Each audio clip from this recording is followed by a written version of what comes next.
እንዴት ቆይታችኋል? ክቡራን ተመልካቾቻችን ዳግም ተገናኝተናል። አሁን 7 ሰዓት ሆኗል። ዜና ኢትዮጵያ ከመላው ኢትዮጵያ እስከ 8 ሰዓት ሊቆይ የአጀንዳ ጉዳይና ሌሎች የሀገር ውስጥና የውጭ ሰፊ ጉዳዮችን ይዞ ተመልሷል። በምዕራፍ 2 ነው አሁን ያገኘናቸው። ሮዛ መኮንንና መታሰቢያ ድረጅ ዘገባዎችን ወደ እናንተ እየመራን አብረን ቆይታ የምናደርግ ይሆናል። ከኛ ጋር ቆዩ ግብዣችን ነው። አበይት ጉዳዮችን እንደሁል ጊዜ እናስቀድማለን።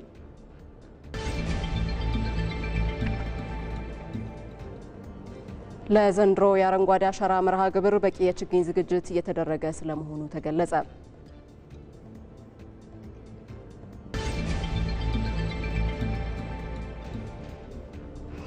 በኢትዮጵያ በተለያዩ አካባቢዎች የሚገኙ ሐይቆችን ከብክለት ለመከላከል ተቋማት በቅንጅት ሊሰሩ እንደሚገባ ተገለጸ።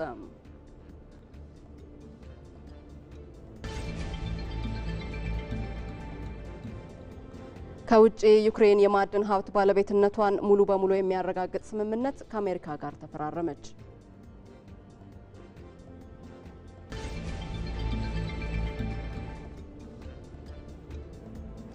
ከስፖርት በአውሮፓ ሊግ ግማሽ ፍጻሜ የመጀመሪያ ጨዋታ ማንቸስተር ዩናይትድ አትሌቲክ ቢልባኦን 3-0 በማሸነፍ ለፍጻሜ ማለፍ ተስፋውን አሳድጓል። የሚሉት የዜና ኢትዮጵያ ምዕራፍ 2 አበይት ጉዳዮቻችን ናቸው።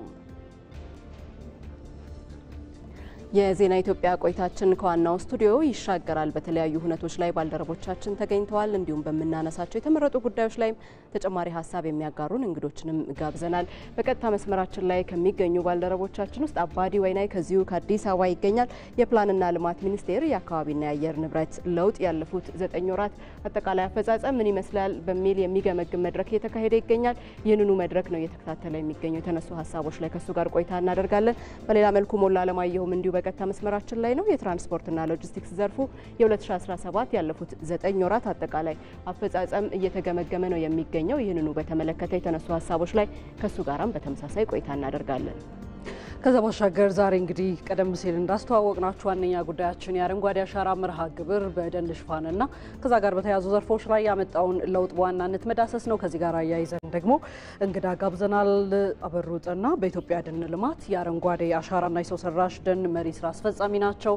እሳቸው ተጨማሪ የሆኑ በዘርፉ ላይ ማብራሪያዎችን የሚሰጡን ይሆናል። ከዛም ባሻገር በዚሁ በአጀንዳ ርዕሰ ጉዳዮቻችን ላይ በተለይ ባለፉት ዓመታት የአረንጓዴ አሻራ መርሃ ግብር ላይ ምን ተሞክሮዎች ተገኙ፣ ምን ጉዳዮችስ ተፈጽመዋል ስንል ደግሞ እንደዚሁ ሪፖርተራችን ብሩክ ተስፋዬ ተጨማሪ የሆኑ መረጃዎችን ከስቱዲዮ የሚያደርሰን ይሆናል። እነዚህንና ሌሎች ጉዳዮችን እያነሳን በዜና ኢትዮጵያ ቆይታ እናደርጋለን። እንዳስተዋወቅናችሁ ከሪፖርተሮቻችን ጋር ቆይታችንን አሁን እንጀምራለን። ለኢትዮጵያ ኢኮኖሚ እድገት የትራንስፖርትና ሎጂስቲክስ ዘርፉ ጉልህ አስተዋጽኦ እያበረከተ መሆኑን ዶክተር አለሙ ስሜ ገለጹ።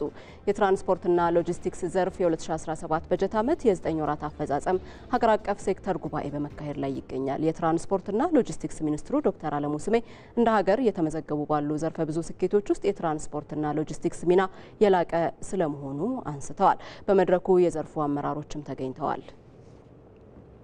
እዚህ ጉዳይ ላይ ቆይታ እናደርግና ባልደረባችን ሞላ አለማየሁን እናገኘዋለን። በቀጥታ መስመራችን ላይ ይገኛል። ሞላ እንዴት ቆይታል? ድጋሚ ተገናኝተናል። ባለፉት 9 ወራት በዘርፉ የተገኙ ስኬቶችና ተግዳሮቶች ምንድናቸው ተብሎ ተገመገመ በዚሁ መድረክ ላይ?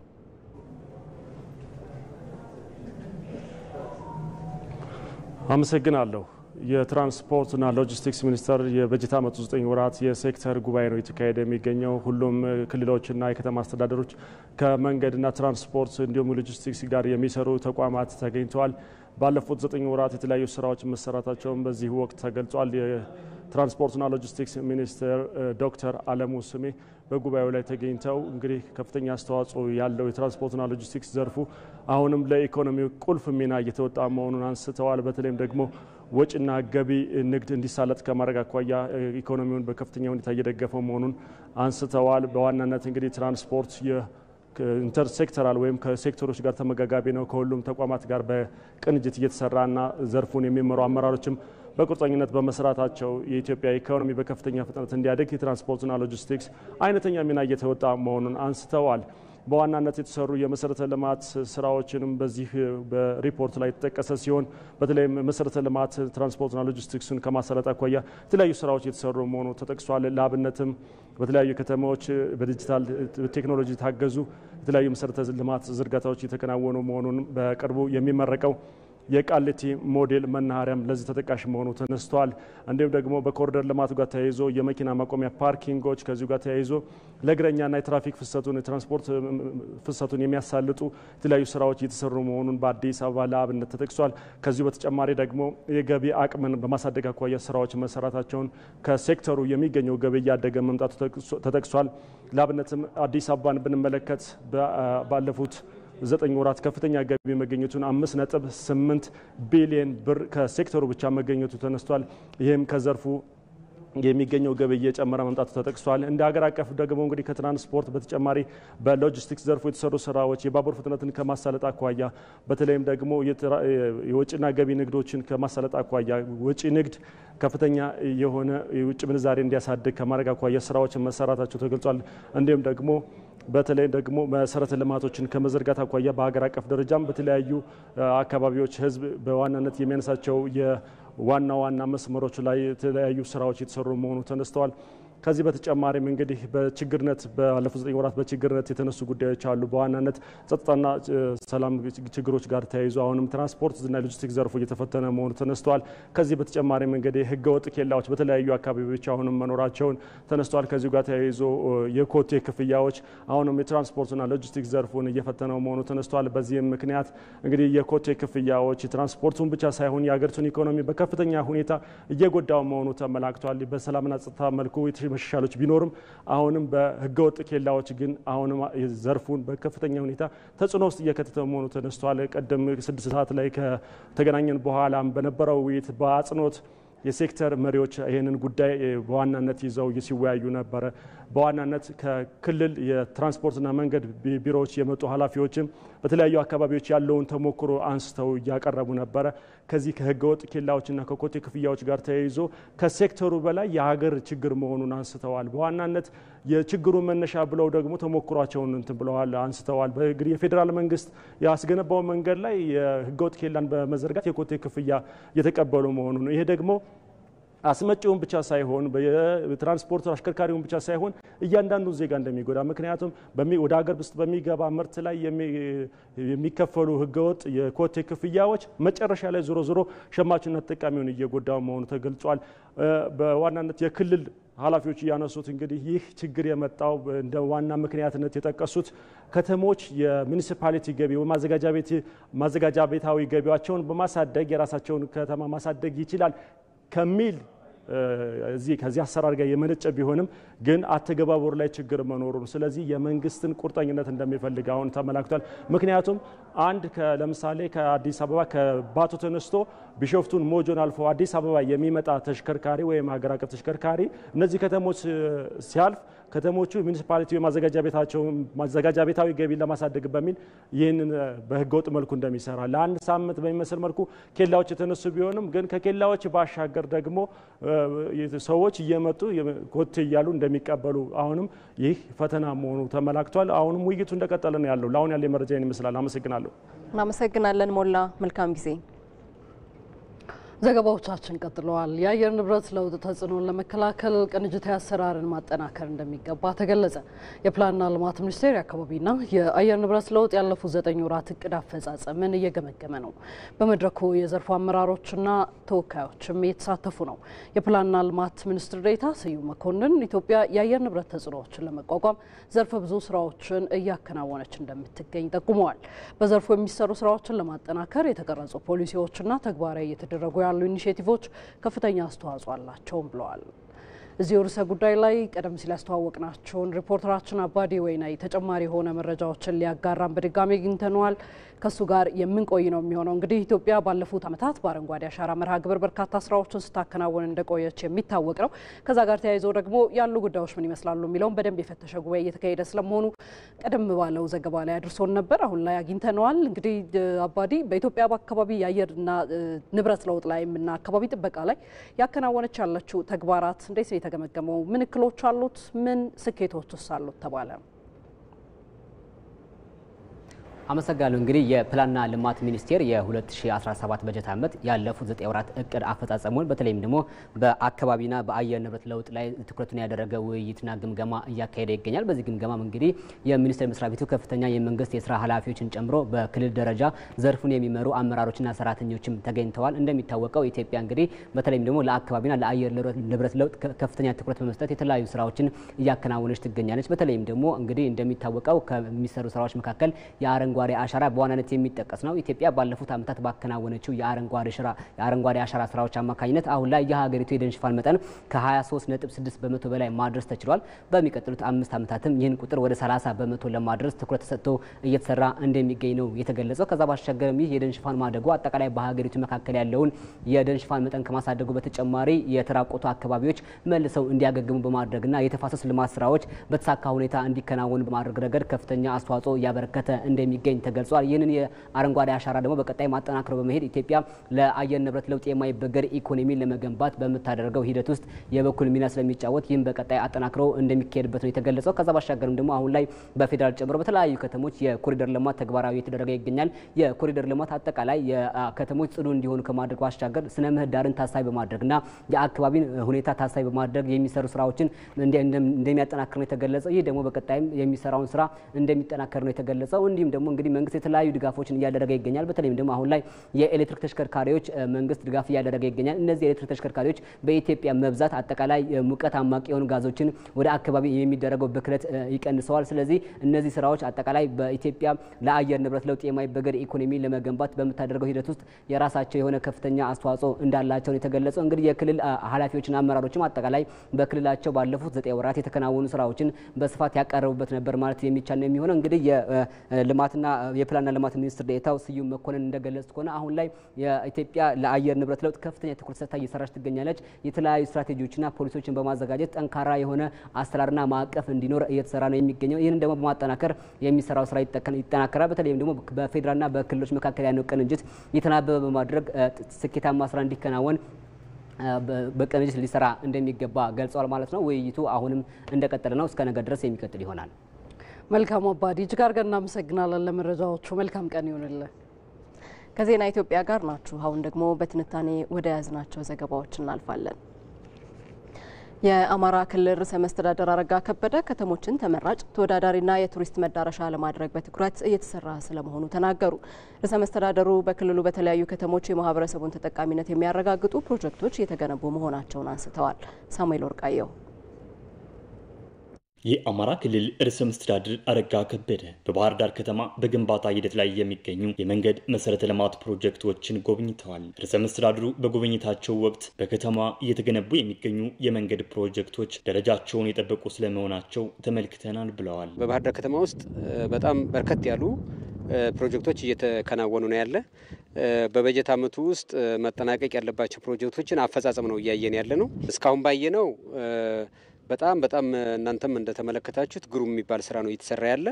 በጣም ሰፋፊ መንገዶች ናቸው፣ አካፋይ ያላቸው መንገዶች ናቸው። እንደገናም ደግሞ ለሳይክል እና ለእግረኛ የሚሆኑ መንገዶች ተለይተው እየተሰሩ ነው ያሉ። ይሄ እስካሁን ድረስ በባህር ዳር ከተማ ብዙ ያልተለመደ ስራ ነው። እንደዚህ አይነት ለሁሉም አገልግሎት ለእግረኛም፣ ለሳይክልም፣ ለአትክልትም እንደገናም ደግሞ ለተሽከርካሪ ለሌሎች ተሽከርካሪዎች ግልጽ አገልግሎት የሚሰጥ መንገድ በባህር ዳር ከተማ በአይነቱ የተለየ ነው። የመንገድ ፕሮጀክቶች ግንባታቸው ሲከናወንም የተለያዩ መሰረተ ልማቶችን ታሳቢ ባደረገ መልኩ መሆኑንም ርዕሰ መስተዳድሩ ገልጸዋል። መንገድ ብቻ ሳይሆን የኤሌክትሪክም የውሃም ሌሎች አገልግሎቶችም በደንብ ተሳልጠው እንዲሰሩ ነው የሚደረገው። ቀደም ሲል እንደነበረው አንዱ ባንዱ ላይ የሚጋጭ ልማት እንቅስቃሴ ሳይሆን ተስማሚ እርስ በራሳቸው ተስማምተው ተመጋግበው እንዲሄዱ ነው የምናደርግ። ለምሳሌ መንገድ ስንሰራ የውሃ መሸጋገሪያ ቧንቧዎችን እንቆርጣለን።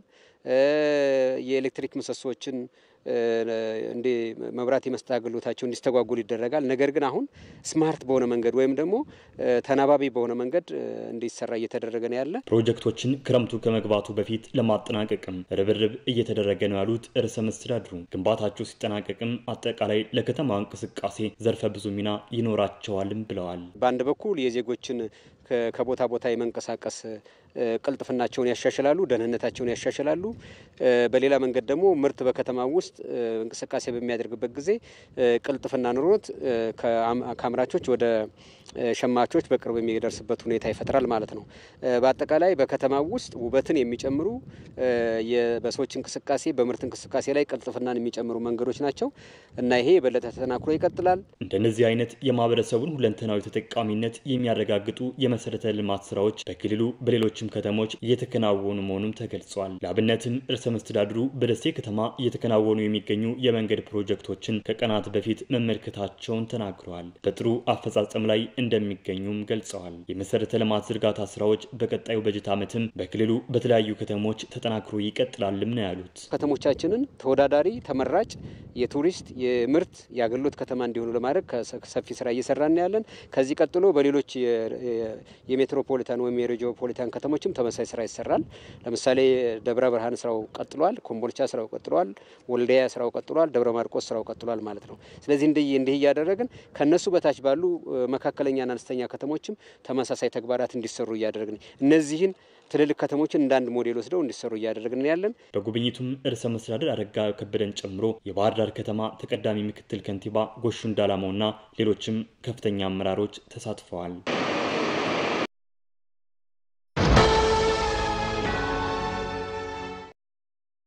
ኃላፊነቶች ሲበዙ ዘመናዊ መፍትሄ መጠቀም ብልህነት ነው። አዲሱ ሲቢ ብር ፕላስ የገንዘብ ዝውውር ባህሉን ይበልጥ ሊያዘመን መጥቷል። ለተለያዩ ሰዎች ገንዘብ ለመላክ ጊዜ መፍጀት ቀርቷል። ተሻሽሎ የመጣው ሲቢ ብር ፕላስ በአንዴ ለብዙ ሰዎች መላክ ያስችላል። የአየር ሰዓትና የሚላክ ገንዘብ ደግሞ ስልኩ ቀኑን ጠብቆ እንዲልክና እንዲሞላ ማድረግ። ከሲቢ ብር ወደ ሌላ ሰው ለመላክ ማጂክ ፔይ ፈጣንና ቀላል አማራጭ ነው። አሁን ባሉበት ሆነው የኮንዶሚኒየም ብድር ክፍያውን መክፈል ይችላሉ። ገንዘብ ለመጠየቅ ሊንክ ፈጥሮ ወደሚፈልጉት ሰው መላክ ብቻ በቂ ነው። ገንዘብ ሲቢ ብር ሂሳቡ ላይ ባይኖርም ችግር አይደለም። የባንክ ሂሳቡን በሲቢ ብር ፕላስ በኩል ያገኙታል። የጉዞ ትኬት፣ የዲኤስቲቪ ሌሎች ተጨማሪ አገልግሎቶችን ወደ ሲቢ ብር ፕላስ ሚኒ አፖች ኮራ ይበሉ። መተግበሪያውን ከአፕ ስቶር ወይም ከፕሌይ ስቶር በማውረድ ባሉበት ሆነው መመዝገብ ይችላሉ። ሲቢ ብር ባሉበት ሁሉ አለ። የኢትዮጵያ ንግድ ባንክ ሁሌም የሚተማመኑበት ባንክ።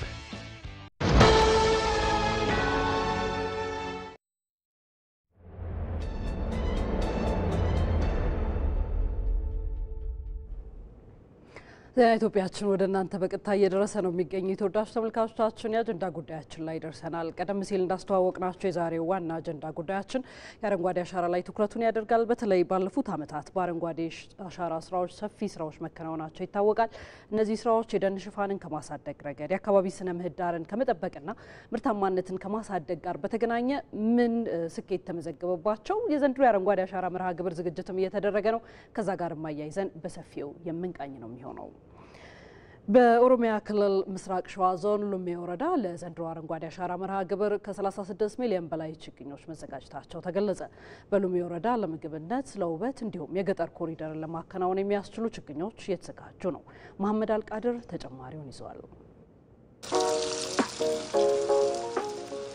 በኦሮሚያ ክልል ምስራቅ ሸዋ ዞን ሉሜ ወረዳ እንገኛለን። በዚህ በዘንድሮ የአረንጓዴ አሻራ መርሃ ግብር የችግኝ አፈላል ስርዓቱ ችግኞች ምን ያክል ተዘጋጅተዋል የሚለውን ለመመልከት በዚህ ስፍራ ላይ ተገኝተናል። እንደምትመለከቱት በዚህ ችግኝ ጣቢያ ላይ ለዘንድሮ የአረንጓዴ አሻራ መርሃ ግብር ዝግጅቶች እየተከናወኑ ነው። የተለያዩ ለውበት ለምግብነት የሚውሉ ችግኞች በዚህ የችግኝ ማፍያ ጣቢያ ላይ እየተዘጋጁ ይገኛሉ። ዘንድሮ በዚህ በሉሜ ወረዳ ምን ያክል ችግኞች ለመተከል ታቅደዋል፣ ቅድመ ዝግጅታቸው በምን መልኩ እየተከወነ ነው የሚለውን የምንጠይቅ ይሆናል። ካጠገቤ እንግዲህ እነዚህን ችግኞች በመንከባከብ ችግኞችንም በማፍላት ስራ ላይ የሚገኙ እናት አሉ። ከሳቸው ጋር ዝግጅቱ ምን ይመስላል የሚለውን የሚነግሩን ይሆናል። የዘንድሮ ዝግጅታችን በጣም ተዘጋጅተንበታል። ችግኞቹም በቆንጆ ደረጃ ላይ ነው ያሉት እና እንክብካቤውም ቆንጆ ነው። ዝግጅቱ የምንጀምረው ከህዳር ጀምረን መሬት ማስተካከል እንጀምራለን። አሁን ለምሳሌ ተከላይ ደረሱ ችግኞችም አሉ።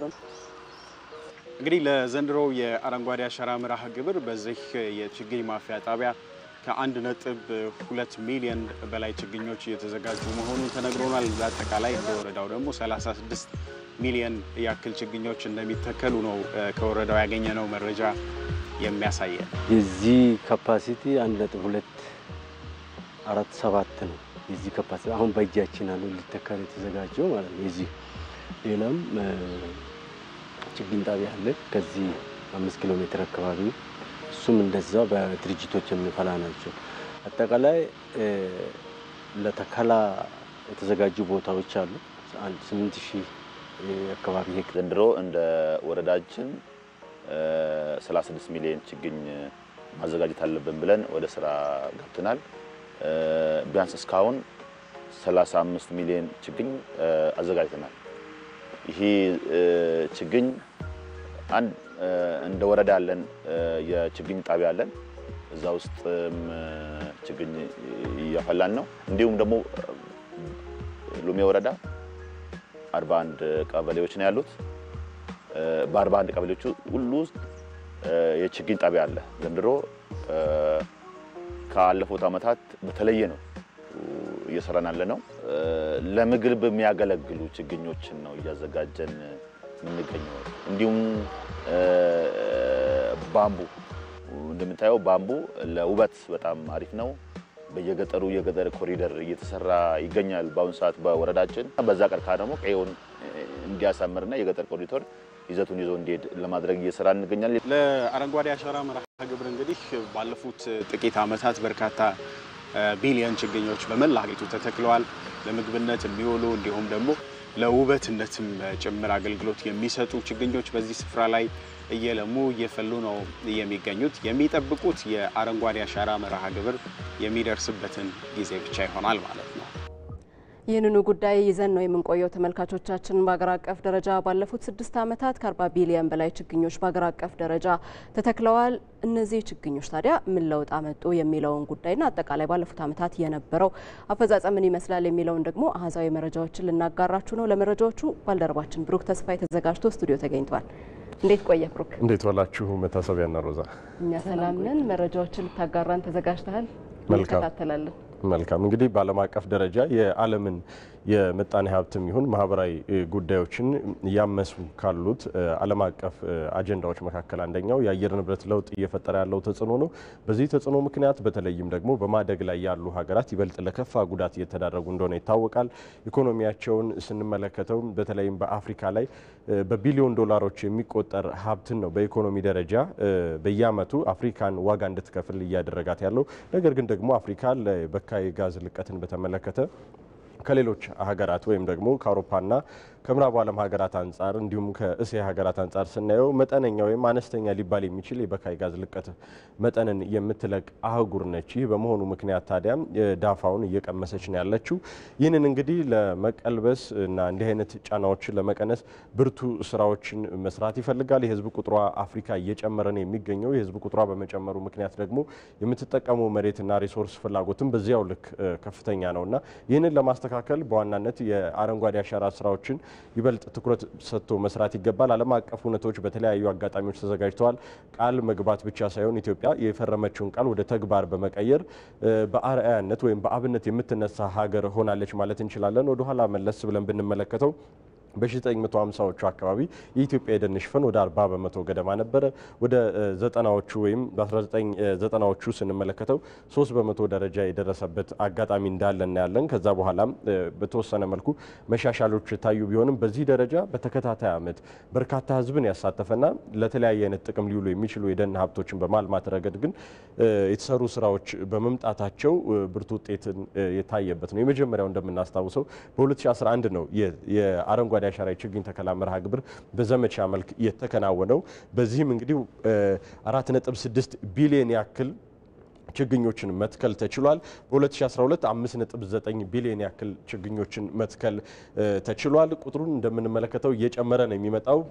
ወደ 6.7 ቢሊዮን ያክል ችግኞች ነው የተተከለው። በ2014 ወደ 7.5 በቢሊዮን የሚቆጠር ችግኞችን በራሱ ማዘጋጀት እያንዳንዱን ችግኝ በብር በአንዳንድ ብር ወይ ደግሞ በዶላር እንኳን ብናየው ምክንያቱም ችግኝ ከማፍላቱ እስከ ማዘጋጀቱ ድረስ ጉድጓዱን እስከ ማዘጋጀቱ ቦታውን እስከ መምረጥ ድረስ ያለው ቀላል ሀብትን የሚጠይቅ አይደለም። ኢትዮጵያ ምንም እንኳን በማደግ ላይ ያለ ኢኮኖሚ ያላት ሀገር ብትሆንም በዚህ ረገድ ቁርጠኛ ሆና በጣም በኢኮኖሚ በልጽገናል ከሚሉት ሀገሮች በተሻለ ግን በተጨባጭ መሬት ላይ አውርዳ በቢሊዮኖች የሚቆጠሩ ችግኞችን እየተከለች ትገኛለች። እነዚህ ደግሞ በአካባቢው ላይ ያሉ የአየር ንብረት ሁኔታዎችን በማሻሻል ረገድ ትልቅ አበርክቶ ነው ያላቸው። እንግዲህ በ2016 ወደ 7.5 ቢሊዮን አካባቢ ችግኞች ነው የተተክለው የነበሩት። 90 በመቶ የሚሆኑት ችግኞች በሚገርም ሁኔታ ጸድቀው እንዳሉ ነው የሚያሳየው። በ2017 ወደ 7.5 ቢሊዮን ችግኝ ይተከላል ተብሎ ነው የሚጠበቀው እንግዲህ በያዝነው ዓመት ማለት ነው። በዚህ ረገድ እንግዲህ ይህን ያክል ችግኝ ይተከላል ሲባል በርካታ ህብረተሰብን ማሳተፍ ይጠይቃል። ባለፈው ዓመት እንደምናስታውሰው ቴክኖሎጂዎችን ጭምር በመጠቀም የጂኦ ሪፈረንስ በመውሰድ እንግዲህ የተለያዩ ስራዎችን ስኬታማ መሆናቸውን ክትትል በማድረግ በቀጥታ ስርጭት ኢቢሲም ሲያስተላልፍ እንደነበር እናስታውሳለን እና በዚህ ረገድ የተሰሩ ያሉ ስራዎች ብርቱ ውጤቶችን አምጥተዋል። የምግብ ዋስትናን በማረጋገጥ ረገድ፣ የደን ሽፋኑን በማሳደግ ረገድ እንዲሁም ለውበት የሚሆኑ ደኖችን ከተሞችን ጭምር ስናያቸው ውበት ያላቸው እንዲሆኑ ጭምር እየተሰሩ ያሉ ስራዎች በዚህ ረገድ ውጤትን አምጥተዋል። የደን ጭፍጨፋን በመቀነስ ረገድም ከ92 ሺህ ሄክታር ወደ 27 ሺህ ሄክታር መቀነስ ተችሏል። በየአመቱ ወደ 92 ሺህ ሄክታር ገደማ ነው እንግዲህ ይጨፈጨፍ የነበረው የደን መጠን። ምክንያቱም አንድ ዛፍ እስኪያድግ ረጅም ጊዜ ነው የሚወስደው። ሲቆረጥ ስናየው እንደቀላል ይመስላል እንጂ ያንን ወደ 27 ሺህ ሄክታር ዝቅ ማድረግ ተችሏል። ከዚያ ባለፈ ለምርት የሚያስፈልጉ ችግኞችን፣ ዛፎችን በመለየት እነሱን አፍልቶ አሳድጎ ለምርት መጠቀም የሚቻልባቸውን ሁኔታዎች እናያለን። እስካሁን የተተከሉ ችግኞችን በጥቅሉ ስናያቸው ከ40 ቢሊዮን በላይ ችግኞችን መትከል ተችሏል። የደን ሽፋኑ ከ17.2 በመቶ ወደ 23.6 በመቶ ከፍ ብሏል። ይህ እንግዲህ ዓለም አቀፍ ተቋማት የመሰከሩለት ትክክለኛ አሃዝ ነው እየተመለከተን ያለ ነው። የኢትዮጵያ የደን ሽፋን መጠንም እንግዲህ 30 በመቶ ለማድረስ ታቅዶ ነው እየተሰራ ያለው።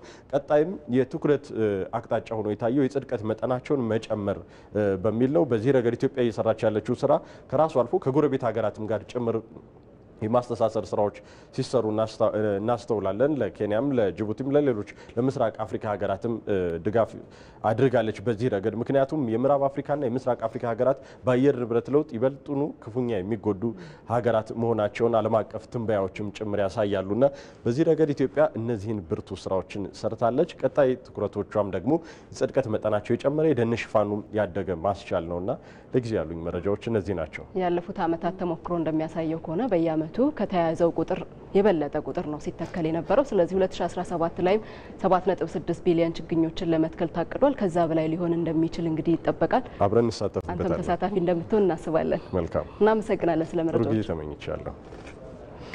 ዘገባዎቻችን ቀጥለዋል። በተለይ አረንጓዴ አሻራ መርሃ ግብር የደን ሽፋንን ከመጨመር ምርታማነትን ከማሳደግ አንጻር የታዩ ለውጦች ምንድናቸው? ባለፉት ዓመታት የተመዘገቡትስ እንዴት ይታያሉ? የሚለውን ነው በአጀንዳ ጉዳያችን እየተመለከትን ያለ ነው።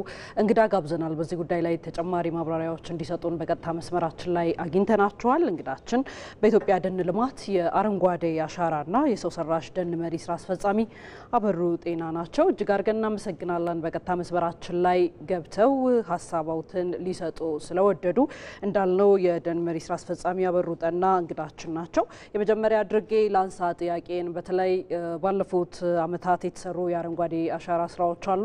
እነዚህ ስራዎች ታዲያ የአካባቢ ሚዛንን እንዲጠበቅ እንዲሁም ደግሞ የእጽዋትና እንስሳት ሀብት እንዳይመናመንና የተጀመሩ ደግሞ የካርበን ሽያጭ ስራዎች አሉና ከዚህ አኳያ ምን ያህል ጥቅም እየተገኘበት ነው ይላሉ ከሚለው ሀሳብ እንነሳ። እሺ አመሰግናለሁኝ።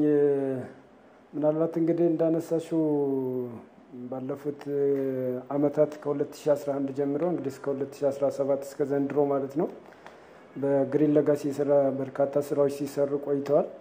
ምናልባት እንዳነሳሽው እንግዲህ እንዳጠቃላይ የግሪን ሌጋሲ ስራ የመጀመሪያው ትልቁ ታርጌቱ የተጎዱ መሬቶችን እንዲያገግሙ ማድረግና እነዚህ አንፕሮዳክቲቭ የሆኑ ላንዶችን ፕሮዳክቲቭ ወደ ማድረግ ስራ ነው ትልቁ ስራ የነበረው ማለት ነው። ስለዚህ እሱን ስራ ነው እየሰራን ያለ ነው። እንደ ሀገር ከፍተኛ የተጎዳ መሬት ነው ያለን። የኢትዮጵያ ደን ልማት በፊት በነበረው የሚኒስትሪ ወይም ኮሚሽን በነበረበት ሰዓት ላይ የነበረው ጥናት አንድ የሚያሳየው ጥናት ወደ 54 ሚሊዮን ሄክታር የሚሆነው ኢሚዲየት ሪስፖንስ የሚያስፈልገው እንደሆነ በተለያየ ሲቨሪቲ ደረጃ የተቀመጠ ስራ ነበረና እሱን ታርጌት ተደርጎ የግሪን ሌጋሲ ስራ እየተሰራ ነው ያለው። የተጎዱ መሬቶች እንግዲህ ከበጋ ወራት ጀምሮ የሚሰሩ የተፋሰስ ስራዎች አሉ። እነዛን የተፋሰስ ስራዎች በባዮሎጂካል መንገድ ማጠናከር እንግዲህ እነዚህ የተለያዩ ኦብጀክቲቮች ያላቸው ናቸው። እነዚህ የተጎዱ መሬቶች የሚያገግሙበት መንገድ አንደኛው በተለይ አሲስትድ ልናደርገው የምንችለው ወይም ደግሞ አሲስት አድርገን ሪጀነሬት እንዲያደርግ ናቹራሊ ሪጀነሬት እንዲያደርግ ክሎዝድ የምናደርግበት አንዱ ሜቶዶሎጂ ነው። ሁለተኛው ደግሞ ምናልባትም የተሻለ የአፈር ለምነት ያለው የተሻለ የአፈር ጥልቀት ያለውን ደግሞ ለፕላንቴሽን ተከላ ካሄደን የምናገግምበት መንገድ አንዱ መንገድ ነው። ሶስተኛው ደግሞ ምናልባትም አጠቃላይ ክሎዝድ አድርገን ምናልባትም አሲስት ሳናደርገው በራሱ ሪጀነሬት አድርጎ አካባቢው የሚያገግምበት መንገድ እነዚህ ናቸው ማለት ነው ያሉት ስራዎች የነበሩት ማለት ነው። ስለዚህ እነዚህን ስራዎች መሰረት አድርጎ ነው እንግዲህ የግሪን ሌጋሲ ሲሰራ የነበረው። በተለይ ፍለዲንግ ጋር ተያይዞ የተጎዱ መሬቶችን ከማገገም ጋር ተያይዞ ግድቦቻችን በደለል እንዳይሞሉ ከመጠበቅ አንጻር ሌላኛው የስራ እድል ፈጠራ ጋር ተያይዞ ከነዚህ ጋርም ተያይዞ የተሰሩ ስራዎች ነበሩ። በተለይ የግሪን ሌጋሲ ስራ እንግዲህ 40-60 ነው እኛ እየሰራን ያለ ነው። 40% የደን ችግኝ ነው። 60% ደግሞ የአግሮፎረስተሪ ስራ ነው እና በአግሮፎረስተሪ ላይ ከፍተኛ ለውጥ የታየበት ሁኔታ ነው ያለው ማለት ነው። ሌላኛው እንግዲህ ያሉ ኤግዚስቲንግ ያሉ አሁን ናቹራል ፎረስቶቻችንን መጠበቅ ነው አንዱ ትልቁ እንትን ማለት ነው። ስለዚህ እሱን ወደ ካርበን ፔይመንት ሲስተም እንዴት ይገባል የሚለውን ነገር የራሱ አሰራር ቢኖረውም ግን ያሉትን ደኖች መጠበቅ ደግሞ አንዱ ትልቅ ስራችን ነበር ማለት ነው በግሪን ሌጋሲ ስራ ማለት ነው። ስለዚህ እንዳጠቃላይ እንግዲህ እንደ ሀገር የግሪን ሌጋሲ ከ2011 ጀምሮ እንግዲህ የተለያዩ ተግዳሮቶችን አልፎ ዛሬ የተሻለ ደረጃ ላይ ኤቪደንስ ቤዝድ በሆነ መልኩ የተከላ ስራችንን እንግዲህ ባለፈው አመትም እንደነበረው የእናንተም ተቋም ሲያስተላልፉ የነበረው መሬቶችን በጂኦ ሎኬት ተደርጎ ዳታዎቹ ወደ ስፔስ ሳይንስ ኤጀንሲ እየመጡ እዚህ አፕሎድ የሚደረጉበትና ተከላዎቹ የት አካባቢ እንደሆኑ የምናይበት የነበረው ሁኔታ ነው ያለው። እነዛ ነገሮች ተጠናክረው ነው የቀጠሉት። ዘንድሮም የተወሰነ እንትን ቢኖርም ምናልባት እኛ አሁን ባለፈው ሳምንት ላይ በተለይ እነዚህን ጂአይኤስ እና ሪሞት ሴንሲንግ ላይ ያሉ ኤክስፐርቶችን የ3 ቀን ስልጠና ሰጥተን እነዛን ክፍተቶች ያሉ ችግሮችን ለማረም በደንብ አዌር አድርገን ልከናል። ምናልባት እንግዲህ በሚቀጥሉት 2 ወራት የተሻለ ዳታ አምጥተን እነዚህ ነገሮች ወደፊት የት አካባቢ ነው የተተከሉት የሚለውን ነገር ኤቪደንስ ቤዝድ አድርገን እንሰራለን ማለት ነው። ጥሩ አቶ አበሩ እዚሁ ላይ ምናልባት ተመሳሳይ ነገር እናንሳና የአረንጓዴ አሻራ መርሃ ግብር በየአመቱ ሲካሄድ በርካታ ጠቀሜታዎች እንዳሉ ይታሰባል። ቀደም ሲል እርሶ የሚያነሱልን አለ። በተጨማሪ ደግሞ በተለይ ብርሃማነት እንዳይስፋፋ ከማድረግ የውሃ አካላት በተለያዩ ቦታዎች ላይ አደጋ ተጋርጦባቸዋል የሚል ነገርም እንሰማለንና ያንን ከመታደግና ምርትና ምርታማነትን ከማሳደግ አንጻርስ ያለው ሚና እንዴት ይገለጻል? ጥሩ እንግዲህ እንዳጠቃላይ ቀደም እንዳልኩሽ አብዛኞቹ የኢትዮጵያ ተራሮች ኦልሞስት 50% በሚባል ደረጃ ተራራዎች ናቸው። አብዛኞቹ የኢትዮጵያ ሀገር ማለት ነው። እንደ ሀገር ስናይ 50% በላይ የሚሆነው ተራራ ነው። እነዚህን ተራሮች በእነዚህ እጽዋት የመሸፈን የማልማት የመጠበቅ ስራ ምንም ወደ ኋላ የምንለው ነገር አይደለም። ምክንያቱም አንደኛ ኢኮኖሚያችን ቤዝ የሚያደርገው አግሪካልቸር ላይ ነው። አግሪካልቸር ደግሞ በራሱን የቻለ የአፈር ለምነት ያስፈልገዋል፣ የውሃ የሶይል ደብዝ ያስፈልገዋል። እነዚህ ተራሮች በደንብ ካልተሸፈኑ የአፈር ለምነቱም ሊጨምር አይችልም፣ የሶይል ደብዙም ወይም ደግሞ ሞይስቸሩን ሊያገኝ አይችልም እና ስለዚህ እነዚህን ተራሮች በዚህ የመሸፈኑ ሂደት የማይተካ ሚና ነው ያለው። ለግብርና ኢኮኖሚ ትልቅ አስተዋጽኦ ያለው ይሄ ነው። ሁለተኛ የውሃ ግድቦቻችንም ከዚህ ተራሮች በሚወርደው ፍለድ በቀጥታ ደለል ይሞላሉ እና ይሄንንም መሸፈን አንዱ ትልቅ ስራ ነው የሆነው እና ይሄንንም እንደውም እንዳጠቃላይ እንደ ሀገርም የውሃና ኢነርጂ ሚኒስቴር ከኛ ጋር አብሮ ነው የሚሰራው። ባይዘዌ በተለይ የህዳሴ ግድቡ ጋር ተያይዞ ራሱን የቻለ የችግኝ ማፍላት የችግኝ ተከላ ስራ ራሱን የቻለ የውሃና ኢነርጂ ሚኒስቴር ይዞት የሚሄደው አለ። ሁለተኛ ቅድም እንዳልኩሽ እነዚህ የተሰሩ ስራዎችን ኤቪደንስ ቤዝድ ከማድረግ አንፃር ሳይንስና ቴክኖሎጂ ወይም ሳይንስና ጂኦስፓሻል ኢንስቲትዩት ከኛ ጋር አብሮ ነው የሚሰራውና ስለዚህ እነዚህ ነገሮች ተቀናጅተው ሲሄዱ ትልቅ ስራ ውጤታማ እንሆናለን ማለት ነውና በተለይ ቅንጅታዊ አሰራር ላይ በጣም ጥሩ ነበርን ማለት እንችላለን። ከግብርና ጋር ከኛ ከኢትዮጵያ ደን ልማት ጋር እነዚህ አራቱ ተቋማት በደንብ ትልቅ ኢንተግሬሽን ነበራቸውና የደን ልማት ስራ ወይም የአረንጓዴ አሻራ ስራ በግብርና ኢኮኖሚው ላይም በአየር ንብረት ለውጡ ላይም በውሃ አካላት ላይም የሚመጣውን ተጽዕኖ ከመጠበቅ አንፃር የማይተካ ሚና ነው ያለውና ስለዚህ በተለይ መንግስትም ይሄንን ፎከስ አድርጎ ትኩረት ሰጥቶ እየሰራ ያለበት ሁኔታ እንዳለ ነው የሚያሳይሽና መልካም አቶ አበሩና በተለይ አያይዘው እንዲመልሱልኝ ብዬ ነው የተከታተሉን ከሆነ አያይዘው እንዲመልሱልኝ ብዬ ነው ቀደም ሲል የተጠየቁ ጥያቄዎችን በስፋት አብራርተውልናል። እንደ ዋጭሩ በቀጣይ የሚተከሉ ችግኞች አሉ። እነዚህ የጽድቀት መጠናቸውን ከፍ በማድረግ ረገድ ምን ተግባራት እየተከናወኑ ነው? ምን ተግባራቶችን ለማከናወን አስባቸዋል የሚለውን እናንሳ። ጥሩ ምናልባት እንግዲህ እንዳጠቃላይ በዘንድሮ ዓመትም ከዚህ በፊት የነበሩ ስራዎች የሚቀጥሉ ነው የሚሆነው። ምናልባት እንግዲህ አሁን ኦልሞስት የችግኝ ዝግጅታችንን ኦልሞስት ወደ ማጠናቀቁ ደረጃ ነው እየደረስን ያለ ነው። ምናልባት ለተከላ የደረሱ ችግኞችን ግሬድ ከማድረግ አንፃር የሚቀሩ ስራዎች አሉ። እነሱን ግሬድ አድርጎ ለተከላ የደረሱ ችግሮችን ቆጠር አድርጎ የሚፈለገውን ችግኝ ማዘጋጀት ይጠይቃል። ሁለተኛ የሚተከሉበትን ቦታ ኦብጀክቲቭ ቤዝድ በሆነ መልኩ ሳይቶቹ መለየት እና ማፕ ማድረግ ይጠይቃል። እነሱን እየሰራን ያለ ነው። እንግዲህ በቀጣይ 2 ወራት እነዚህ ይሰራሉ ማለት ነው። ሶስተኛ እነዚህ የጉድጓድ ዝግጅት ያስፈልጋል። እሱን ነገር በደንብ ማዘጋጀት ይጠይቃል ማለት ነው። በደንብ ስታንዳርዱን የጠበቀ ሳይንሱን የጠበቀ መልኩ ማዘጋጀት ይጠይቃል ማለት ነው እና ከዛ ውጭ ያለውን ነገር ምናልባት እንግዲህ ከማህበረሰቡን ከማደራጀት አንፃር ባህል እያደረገው መጥቷል። ኖርማሊ ግን በደንብ አዌር ማድረግ ይጠይቃል። የት አካባቢ ምን ሊተከል እንደሚችል በደንብ ማስረዳት ይጠይቃልና ስለዚህ እነሱን ምናልባትም ወደፊት በሚቀጥሉት ሳምንታት ግምገማ ይኖረናል። እነዛን ያሉ ክፍተቶችን በደንብ አርመን የተሻለ ከበፊቱ ከወትሮ በተሻለ መንገድ የችግኝ ተከላውን ለማከናወን ስራ እየሰራን ያለ ነው። መልካም አቶ አበሩ ጠና የአረንጓዴ አሻራና የሰው ሰራሽ ደን መሪ ስራ አስፈጻሚ በኢትዮጵያ ደን ልማት እጅግ አድርገን ነው የምናመሰግነው ላደረሰውን ሰፋ ያለ ማብራሪያ። መልካም ቀን ተመኝተናል። አመሰግናለሁ።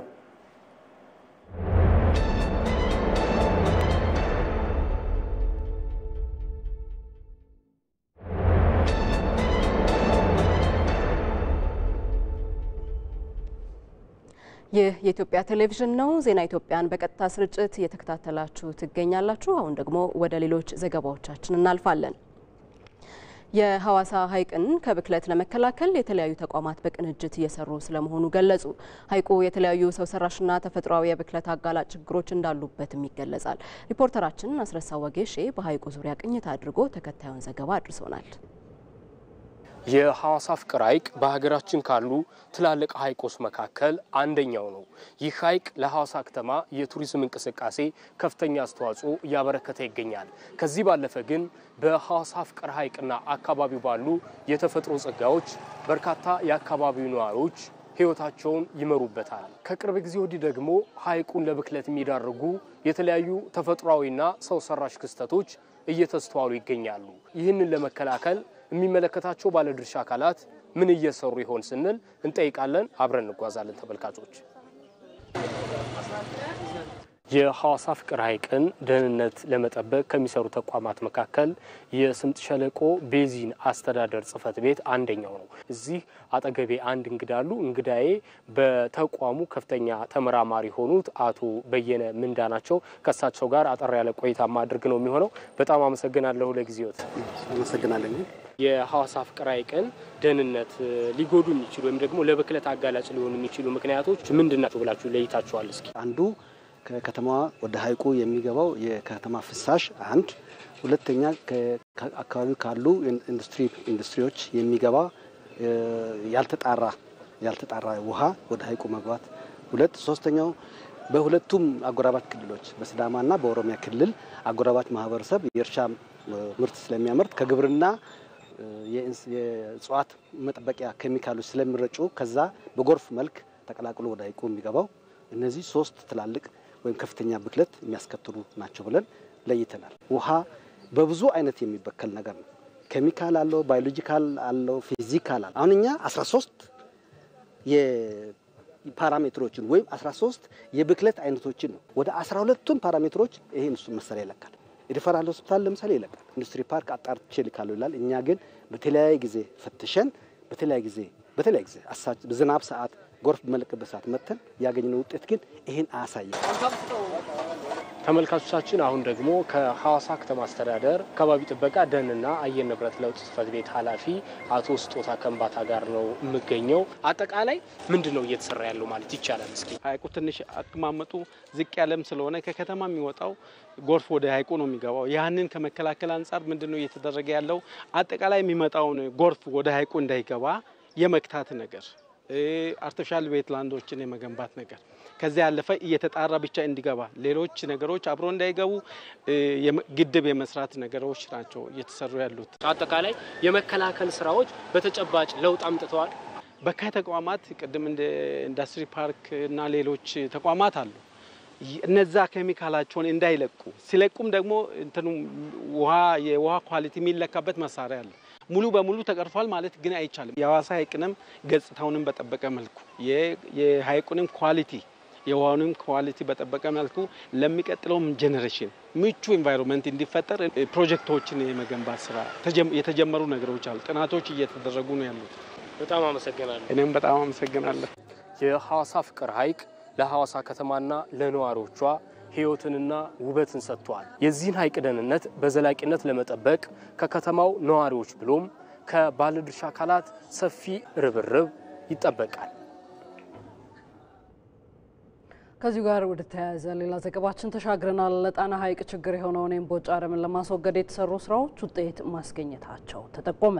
የጣናና ሌሎች ውሃማ አካላት ጥበቃና ልማት ኤጀንሲ የሐይቁን ደህንነት ችግሮች ለመቅረፍ የተቋማት ውጤታማ ቅንጅታዊ አሰራር እንደሚያስፈልግ ጠቁሟል። ራሄል ፍሬው ከ3100 ስኩዌር ኪሎ ሜትር በላይ የሆነው የጣና ሐይቅ በሀገሪቱ ትልቁ ሐይቅ ነው። እንግዲህ ይህ ሐይቅ ደግሞ በአመት ከ6000 ቶን በላይ የሆነ ደለል ወደ ጣና ሐይቅ ይገባል። ይህንን ተከትሎ እንግዲህ የደለሉ የፈጠረው ደግሞ ምቹ ሁኔታ መጤ አረሞችን ጨምሮ ለሌሎች በርካታ ችግሮች ተጋልጧል። በአሁኑ ወቅትም ያጋጠመው የእምቦጭ አረም ትልቅ የሐይቁ የደህንነት ስጋት ሆኗል። በርካታ ወጣቶችና በርካታ ማሽነሪዎች ይህንን ለማስወገድ ቀን ከሌት ይተጋሉ። ወደዛው አመራለሁ።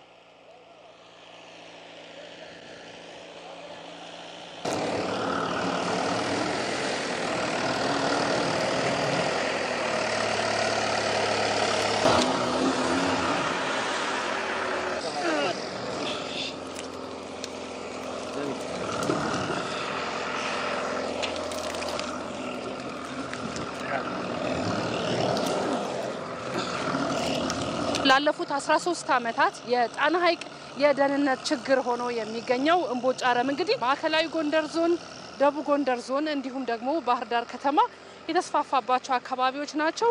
እንዲህ በምትመለከቱት መልኩ እንግዲህ በማሽነሪና በሰው ኃይል እየተወገደ ነው የሚገኘው። ሆኖም ይህ በቂ አይደለም። ለመሆኑ የጣና ሐይቅ የደህንነት ስጋቶች አሁን ከምንመለከተው ከእምቦጭ አረም ውጪ ምን ይመስላል? ከዚህም ባለፈ ደግሞ ይህንን ችግር ለማስወገድ የጣና ሐይቅን የደህንነት ለማስጠበቅ እየተከናወኑ ያሉ ተግባራት ምንድናቸው ስንል ጠይቀናል። ጋሻው መሳፍንት እባላለሁ። የጣና ሐይቅና ሌሎች አካላት ጥበቃና ልማት ኤጀንሲ የብዝሃ ሕይወት ክትትልና ቁጥጥር ባለሙያ ነኝ። እንግዲህ ጣና ሐይቅ የኢትዮጵያ ትልቁ ሐይቅ ነው። የኢትዮጵያ ብቻ አይደለም፣ የምስራቅ አፍሪካ ብሎም የአፍሪካ ትልቁ ሐይቃችን 50% ፍሬሽ ዋተር ንጹህ ውሃ የምንለው ጨውነት የሌለው ሐይቃችን ነው። የማህበረሰቡን በተለያየ መልኩ ጥቅም ላይ የሚሰጥ ነው። አሁን ላይ ግን በብዙ ተግዳሮት ውስጥ ያለ ሐይቅ ነው። በተለይም የእምቦጭ አረም መስፋፋት፣ የላይኛው የጣና ክፍል የደለል ክምችት በሰፊው የሚታይበት ነው። ዙሪያውን ያሉ የጫትና የባህር ዛፍ ተከላ፣ በፕላን ያልተመራ የመሰረተ ልማት በተለይ የሆቴሎች ጣና ዳር መሰራት ከከተማ የሚወጡ ደረቅና ፈሳሽ ቆሻሻዎች የጣና ትልቅ ስጋቶች ናቸው ማለት ነው። በሀገር አቀፍ በክልል ብሎም ደግሞ በግለሰቦች ደረጃ በተወሰዱ ኢኒሼቲቮች ይህንን አረም በማስወገድ ትልቁን የጣና ሐይቅ ደህንነት ለማስጠበቅ በርካታ ተግባራት ሲከናወኑ ቆይተዋል። እነዚህ ተግባራት ምን ውጤት አስገኙ? እንደሚታወቀው እምቦጭ አረም ከ2004 ጀምሮ ከተከሰተ ጊዜ ጀምሮ ሽፋኑ እጅግ በጣም ትልቅ ሄክታር የሚሸፍን ነበር፣ እስከ 50 ሺህ እስከ 60 ሺህ። ከአመት በአመት የሚሰራው ስራ ግን የእምቦጭ አረምን ሽፋን እየቀነሰው መጥቷል። ከረንት አሁን ላይ እስከ 2100 2000 ብሎም እስከ 1400 አሁን ከረንት ላይ 1400 የእምቦጭ ሽፋን ነው በጣና ሐይቅ ላይ ያለው። እሱንም በማሽንና በሰው ጉልበት በጣም አጠናክረን ስራውን እየሰራን እንገኛለን።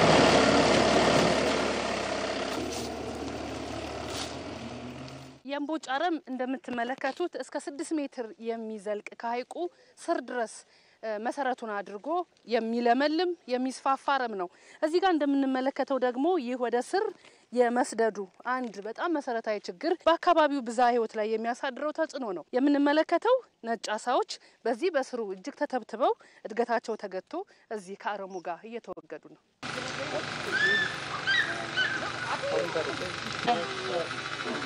ለሐይቁ ስርዓተ ምህዳር የማይጠቅሙ የእጽዋት ተከላዎች፣ የጫት የባህር ዛፍ ተከላ አለ። የውሃ አዘል መሬቶች እየተጣፈፉ ነው።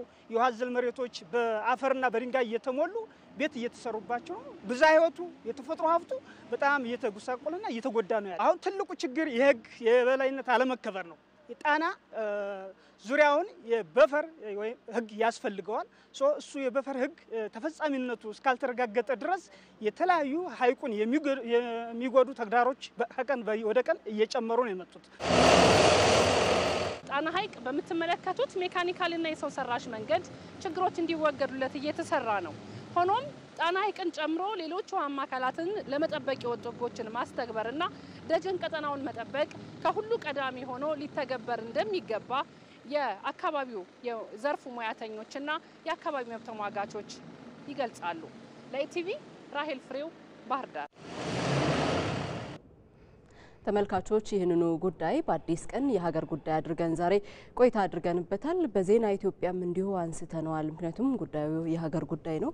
በተለያዩ አካባቢዎች ላይ የሚገኙ የውሃ አካላት የመበረዝ አንዳንዶቹም የመጥፋት አደጋ ተጋርጦባቸዋል የሚለው ጉዳይ በተደጋጋሚ ይነሳልና እንደው ምንድነው ማድረግ ያለብን እንደ ሀገር ሊወሰዱ የሚገባቸው እርምጃዎች ምንድናቸው የሚለው ትልቅ ጉዳይ ስለሆነ ደጋግመን እያነሳ ነው ይህንን ጉዳይ።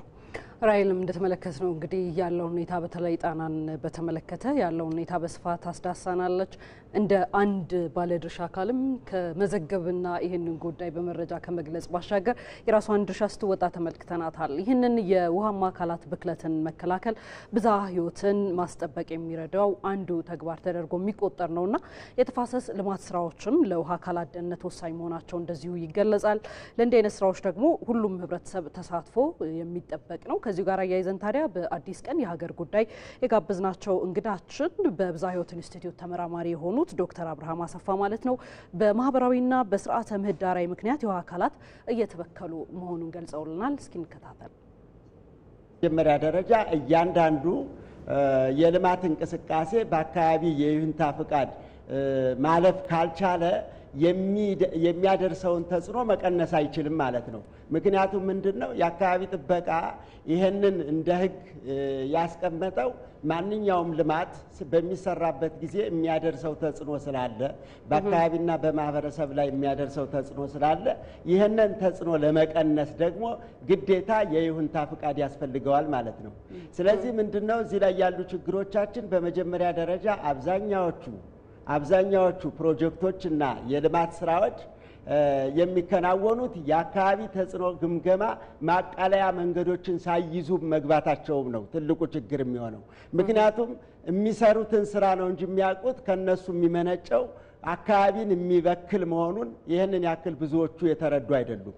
በርካታ ፕሮጀክቶች በጣና ዙሪያ የሚሰሩ እንደገና ጣና ላይ የሚሰሩ በባህር ዳር ከተማ የሚሰሩ በጎንደር ከተማ እንደዚሁም በአቅራቢያ የሚሰሩ ድርጅቶች እንግዲህ እየገቡ ይገኛሉ። ግን አብዛኛዎቹ ግን ይህንን ፍቃድ ይዘው እየገቡ አይደለም ያሉት። እንግዲህ ይሄ ህግ ማስከበር ስራ የሁሉንም አካላት ይጠይቃል። እንግዲህ ቀደም ሲል የተከታተልናቸው በአማራ ክልል አካባቢ ጥበቃ ማህበረሰብ ተጽዕኖ ግምገማ ዳይሬክተር የነበሩት አቶ አብርሃም ማሪዬ በአዲስ ቀን የሀገር ጉዳይ ላይ በአካባቢና ማህበረሰቡ ምክንያት በውሃማ አካላት ላይ የሚደርስ ጉዳትን ለመከላከል በአካባቢ ጥበቃ የወጡ ህጎችን ተግባራዊ ማድረግ እንደሚገባ አስመልክተው ያደረሱንን ነበረ። ከዛ ባለፈ ቀደም ሲል እንዳስተዋወኳችሁም እንደጠቀስኩላችሁም የብዝሃ ህይወት ኢንስቲትዩት ተመራማሪ የሆኑት ዶክተር አብርሃም አሰፋ በማህበራዊና በስርዓተ ምህዳራዊ ምክንያት የውሃ አካላት እየተበከሉ መሆኑ እንደዚሁ በሀገር ጉዳያችን በአዲስ ቀን ማለት ነው ተጨማሪ ሀሳብ ሰጥተውን ነበረ። ይህንኑ ጉዳይ ይዘን አሁንም ከእንግዳ ጋር ተጨማሪ ሀሳቦችን እየተጋራን እንቆያለን። እንግዳችን በሐዋሳ የኢቢሲ ስቱዲዮ ይገኛሉ። በሐዋሳ ዩኒቨርሲቲ የውሃ ሀብት ምህንድስና ተመራማሪ ዶክተር ሙልጌታ ዳዲ ናቸው። ከሳቸው ጋር ነው ቆይታ የምናደርገው።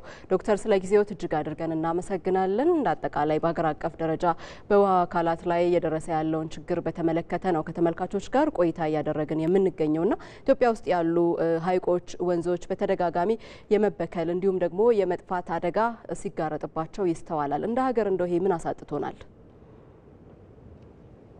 እሺ አመሰግናለሁ።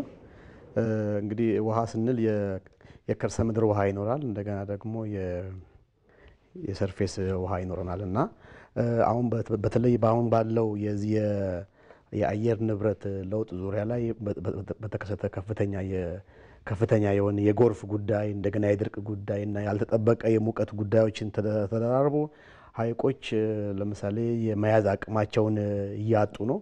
ለምሳሌ ሐዋሳ ሀይቅ በ10 ዓመት ጊዜ ውስጥ ለ4% የሚሆነውን ውሃ የመያዝ አቅሙን አጥቷል። ከዚሁ ጋር ተያይዘው የከርሰ ምድር ውሃዎች በመድረቃቸው ምክንያት ኢንዱስትሪዎች የነበራቸውን ጉድጓዶች ትተው ሌላ አዲስ ጉድጓድ ለመቆፈር ተገደዋል። ከዚህ ጋር በተጨማሪ የብክለት ደረጃቸውን በመጨመሩ ምክንያት እንዲሁ ብዙ ዋጋ እያስከፈለን ነው ያለው። ዶክተር ሙልጌታ እንግዲህ በኢትዮጵያ የውሃ አካላት ደህንነትን ከስጋት ነፃ ለማድረግና በዘላቂነት ለመጠበቅስ ምን አይነት እርምጃዎች አስፈላጊ ናቸው? ምን መወሰድ አለባቸው ይላሉ? እሺ አመሰግናለሁ። እንግዲህ በመደበኛነት የወጡ ህጎች አሉ፣ የወጡ የአሰራር ስርዓቶች አሉ። ነገር ግን እነዛን ስርዓቶች ለዘመናትም ፈጽመን ተገቢውን ውጤት ልናመጣ አልቻልንም። ስለዚህ እኔ በቀጥታም በተዘዋዋሪ ምሁራንና የስራ ኃላፊዎች ሌሎች አማራጭ ቴክኖሎጂዎችን ለምሳሌ አሁን ባለን ሁኔታ ኢንዱስትሪዎች ውሃ ፍሳሻችሁን አክሙና ልቀቁ ሙሉ በሙሉ ልቀቁ ብለን ብንል ምናልባት ከትርፋቸው በላይ የሆነ ወጪ ሊያወጡ ይችላሉና ተፈጥሮን መሰረት ያደረጉ ዘላቂ የሆኑ ብዙ አማራጮች ስላሉ መንግስትም የምርምር አካላትም ወደዛው ፊታቸው መለስ ቢያደርጉ ለውጥ ይመጣል ብዬ ገምታለሁ። ከነዚህ ውስጥ መካከል አንዱ ለምሳሌ አሁን መንግስት ህጉን አጽድቆ ጫፍ ደርሷል። የውሃ ዳርቻ ህግ በፈር ዞን የምንለው አይ ቲንክ አሁን በቅርቡ ይጸድቃል። ያ ሲሆን ግን ያንን ከማጽደቅ ባሻገር ተግባራዊ ብናደርግ የውሃ አካላት ሀይቆች ውስጥ የሚገቡ ወንዞች ውስጥ የሚገቡ ቆሻሻ በቀጥታም በተዘዋዋሪ በጎርፍ ነው የሚገቡትና እነሱን በተፈጥሯዊ መልኩ ብናጣራቸው አንደኛ ብዙ ጥቅም ይሰጣሉ፣ ሁለተኛ አዋጭ ናቸው፣ ሶስተኛ ዘላቂም ናቸው። ከዛ በላይ ደግሞ ለህዝቡም ኑሮ በቀጥታም በተዘዋዋሪ አስተዋጽኦ ያደርጋሉና እኔ የሚታየኝ ነገር ቴክኖሎጂ በእጃችን ያሉ ቴክኖሎጂያችንን መመርመር ይኖርብናል። አዋጭ እየሆኑ አይደለም፣ ውድ ናቸውና ወደ ተፈጥሮ እንመለስ። ይሄ ነው ያለኝ። በተለይ በእጅ ያለን ስራዎች አሉ። ለምሳሌ የአረንጓዴ አሻራ ዝም ብለን ከምንተክል የውሃ ዳርቻዎችን በእርግጠኝነት ሊበቅሉ በሚችሉ መልኩ ለምሳሌ ዛፍ ስለተከልን ብቻ ላይበቅል ስለሚችል ቅድም አንድ ባልደረባይ እንደጠቀሰው አንድ ዛፍ የሚፈልገው ነገር ይታወቃል። ያንን ዛፍ ውሃ ዳርቻ ላይ እንዲበቅል ምንም አይነት ነገር በማገዝ ማለት ነው ዛፉም ይበቅላል። የካርበን ጉዳይም የአየር ንብረትን በዛው ይስተካከላል። እንደገና ደግሞ ውሃውም ይጠበቃልና ይሄን እንግዲህ ውሃ ዳርቻዎች ላይ ካደረግን በኋላ እንደገና አሁንም ይሄን ነው አሰራር የከርሰ ምድር ውሃ ለማጎልበት ቦታዎች እንለያለን። አሁን ሐዋሳ ላይ አሁን አይ ቲንክ አሁን አዲስ አበባ ዩኒቨርሲቲ ያለ፣ ሐዋሳ ዩኒቨርሲቲ ያለ፣ አሁን አርማያ ዩኒቨርሲቲ ያለ፣ ውሃ ሚኒስቴርም አሁን የጀመረው የደቡብ የሲዳማ ውሃ ቢሮዎችን በሰፊው እየሰሩ ያሉት የሪቻርጅ ዞን ምኑ ጋ ነው ብንሰራ ውሃ የከርሰ ምድርን ሊመግብልን የሚችለው የሚል ትልቅ ፕሮጀክቶችን ቀርጸው ቦታ እየለዩ እዛ ላይ በተለዩ ቦታዎች ላይ የአረንጓዴ አሻራን የተገበሩ ነው ማለት ነው። ስለዚህ አሁን አረንጓዴ አሻራ ለመሬት የተጎዳ መሬትን ብቻ ለማዳን ሳይሆን ተጨማሪ ውሃዎቻችንንም እንዲጠብቅልን ማስቻል እንችላለን። ያለው ኢኒሼቲቭ ላይ ያለው ጅማሮን እሱን አስፋፍተንና ኳሊቲውን ጨምረን ብንሄድ ከወጪም አንፃር ከስኬትም አንፃር ያዋጣናል ብዬ አስባለሁ። መልካም። በሐዋሳ ዩኒቨርሲቲ የውሃ ሀብት ምህንድስና ተመራማሪ ዶክተር ሙሉጌታ ዳዲ ለሰጡን ማብራሪያ እጅግ አድርገን እናመሰግናለን። መልካም ቀን ይሁንልዎት። አመሰግናለሁ። ዘገባዎቻችን ወደ እናንተ መድረሳቸውን ቀጥሏል። የተወዳጅ ተመልካቾቻችን ወደ ውጪ ጉዳያችን ነው የምንሻገረው። የዩክሬን የማዕድን ሀብት ባለቤትነቷን ሙሉ በሙሉ የሚያረጋግጥ ስምምነት ከአሜሪካ ጋር ተፈራረመች። አለምነህ ዋሴ ተጨማሪ ያለው ውሉ አሜሪካና ዩክሬንን ብዙ ያዳረሰ ነው ማለት ይቻላል። የዩክሬኑ ፕሬዝዳንት ቮሎዲሚር ዜሌንስኪ በዋይት ሃውስ የነበራቸው ጉብኝት በአጭሩ እንዲቋረጥና ለቀው እንዲሄዱ የተጠየቁበትም ነበረ።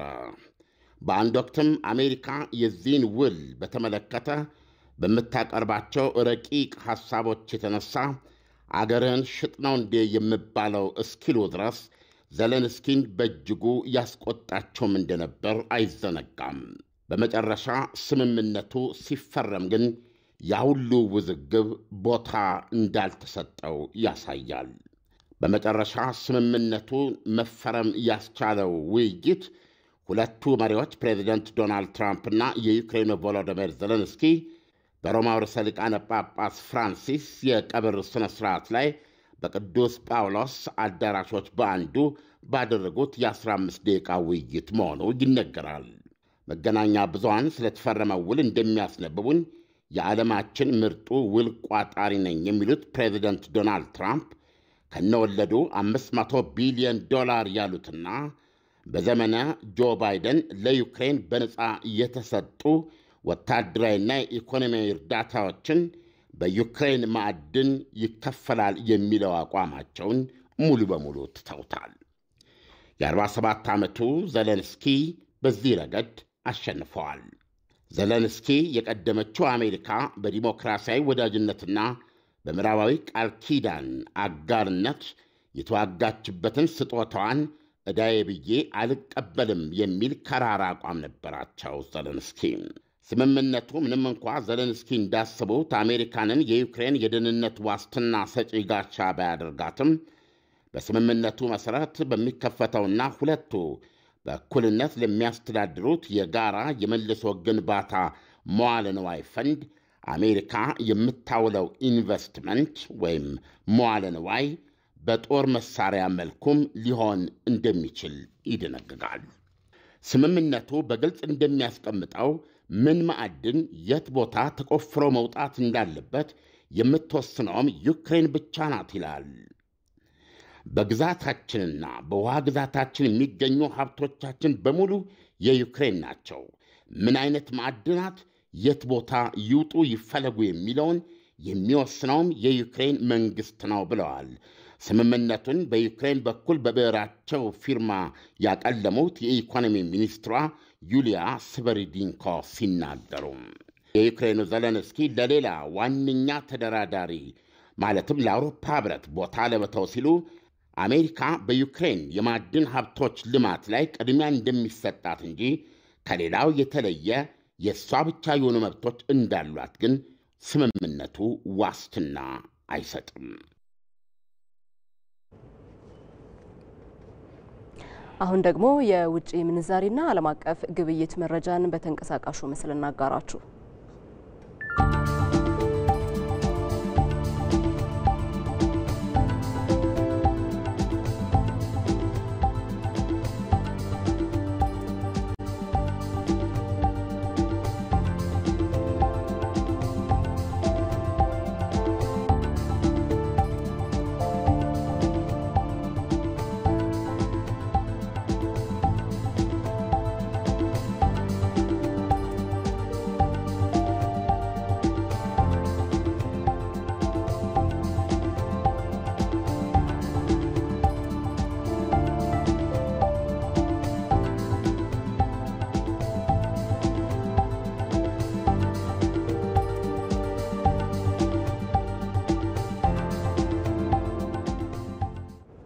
ወደ ስፖርት ዘገባችን አመራን። በዩሮፓ ሊግ ግማሽ ፍጻሜ የመጀመሪያ ጨዋታ ማንቸስተር ዩናይትድ አትሌቲክ ቢልባኦን 3-0 በማሸነፍ ለፍጻሜ ማለፍ ተስፋውን አሳድጓል።